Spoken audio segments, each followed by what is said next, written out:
안녕하세요. 허브경제TV입니다. 오늘 볼 종목은요, 오스코텍을 좀 보도록 하겠습니다. 오스코텍이 오늘 좀 이런 식으로 마지막에 이렇게 막 움직여주고 있어요. 오늘 시장을 놓고 보면 좀 많이 밀려 내려갔고, 아쉬운 부분이 이제 바이오가 중심이 되는 시장은 아니었다라는 건데, 오스코텍에서 무슨 뉴스가 나왔나라고 생각해 보니까는 어떤 분이 좀 돌아가셨다라는 얘기가 나와요. 아니, 이분이 돌아가셨는데 왜 갑자기 주가가 막 움직이지? 그러니까 렉나자의 원 개발사죠. 그래서 창업주인 이 분이 돌아가셨는데 근데 주가는 왜 움직이지? 라고 여러분들 좀 의아해할 수도 있어요. 이유는 주인이 바뀔 수 있다라는 그런 기대감이다 라고 보는 거죠.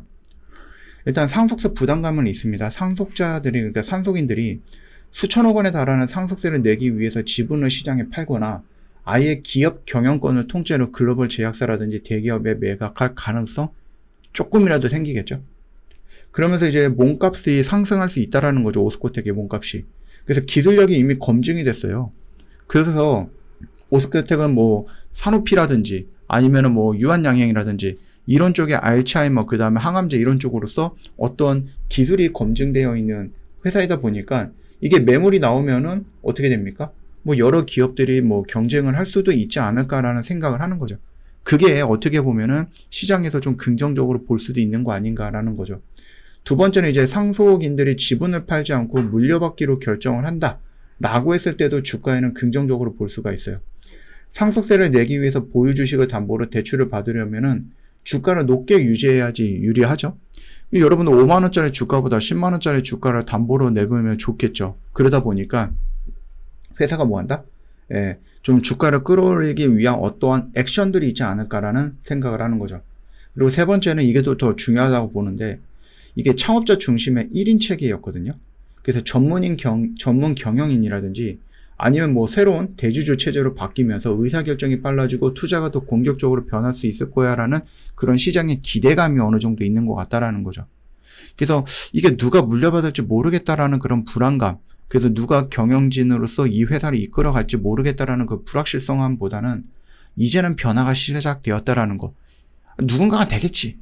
그러면 그 사람 중심으로 해서 시장에서 조금 더 변화가 있겠다라는 것들이죠.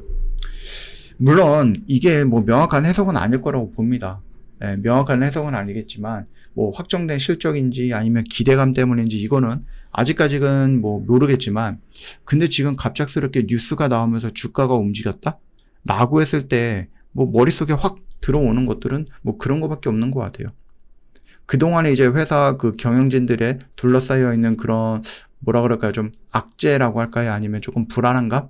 이런 것들이 어느 정도 좀 해소가 됐고, 그것들을 이제 회사가 새롭게 뭐 움직여줄 수 있는 원동력이 되지 않을까라는 기대감, 이런 것들이 있을 것 같기는 해요.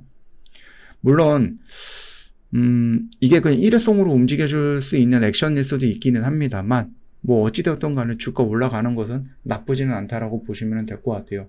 일단 오늘 뭐 기사를 보니까는 이사진들은 뭐 그대로 뭐 유지한다 뭐 이렇게 얘기가 나오더라고요. 이사회 중심 경영은 지속될 거야 라고 얘기를 하면서 뭔가 이제 뭐 떨어질 것 같은 것들을 좀 방어해 주려고 하는 모습을 보여줬는데, 오히려 시장에서는 나는 좀 긍정적인 모습이 연출이 되었다라고 보시면 될 것 같아요.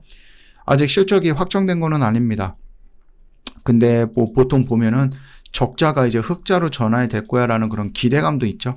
그래서 그 기대감이 먼저 반영이 된 거 아니야 이렇게 좀 판단할 수도 있고, 아까 말씀드렸듯이 회사가 갖고 있는 그 경영진이 받고 있는 그 1인 독주 체제, 창업자 중심의 1인 체제, 이런 것들이 벗어남으로써 조금 더 회사에서 소통이 좀 자유로워지고, 그로 인해서 뭔가 좀 과감한 투자라든지 아니면 뭔가 이제 의사결정이 빨라지는 뭐 이런 것들, 좀 긍정적인 평가들이 나와주는 거 아닌가라고 우리가 해석해 볼 수도 있어요.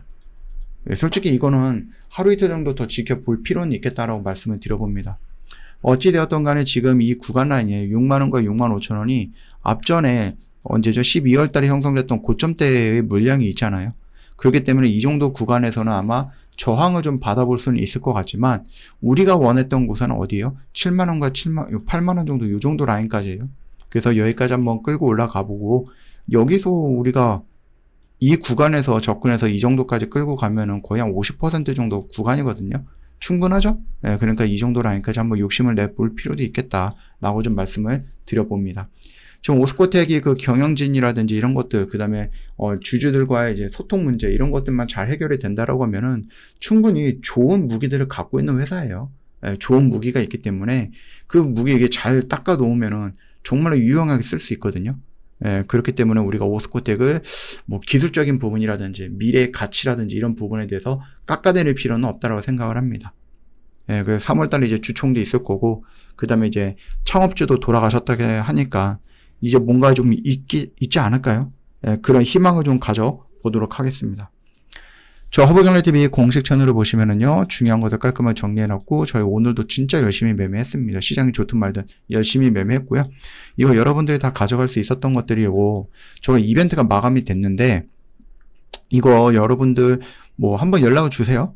연락을 주셔서, 나 하려고 했었는데, 갑자기 뭐 출장을 가게 됐다. 그래서 뭐 해외에 있었다. 그래서 부득이하게 못했다. 뭐 이런 얘기 하시면, 저 관리팀장님이 또 알아서 잘 해드리지 않을까 싶습니다. 저희 하이파이브가 진행이 되고 있는데, 뭐 아시겠지만 월요일서부터 금요일까지만 진행을 하는 겁니다.